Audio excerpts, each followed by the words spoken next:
I think just the unfairness of it all. You sort of greet with just complete disbelief.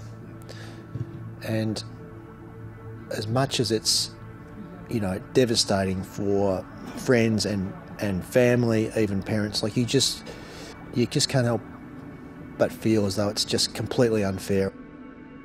You have to sort of cast your mind back. It was midsummer in early January. We were on the Mornington Peninsula as a family having a holiday. Word comes through that Will had had an accident. He'd broken his neck jumping off the pier at Blackrock and was in intensive care at the Royal Children's Hospital. The diagnosis was that he was quadriplegic and had a vertebra removed. That in itself was just almost impossible for all people who knew Will, including the kids, to deal with. We all started thinking about, well, he's not going to be coming back to school, and then you start turning your mind to, well, there's a football season coming up, what's all that mean? The first training session, all the boys come down and you don't really know what to say other than Will's not here. He's obviously had a bad accident. We've now got to just get on with playing footy and really treat the season just like it's any other season. Because the one thing I didn't want to do, and I didn't want the kids to feel, was that somehow they had to do something special or somehow they had to feel guilty for playing footy and when Will wasn't there. I think we achieved that because kids being kids, boys being boys, they actually love playing footy.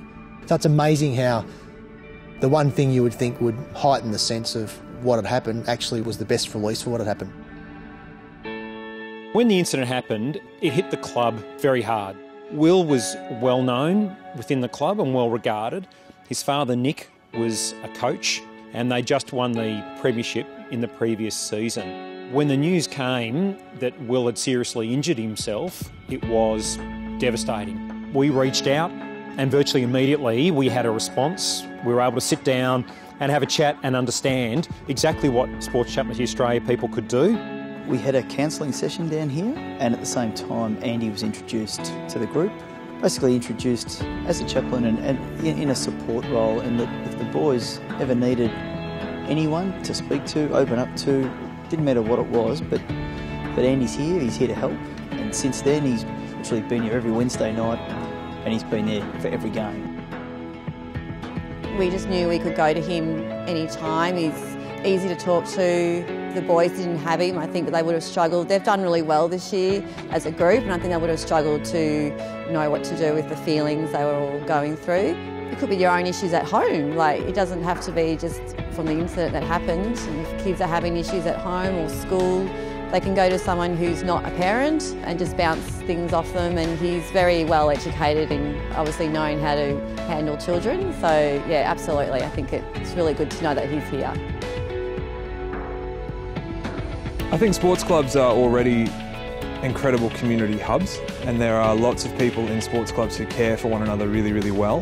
CLUBCARE isn't about doing something that is not already happening in clubs. It's about providing an extra layer of support to people like presidents and secretaries and coaches who, I guess, don't expect to be dealing with huge crises in their club.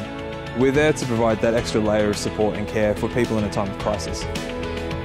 We couldn't be happier with the support and assistance that we have received.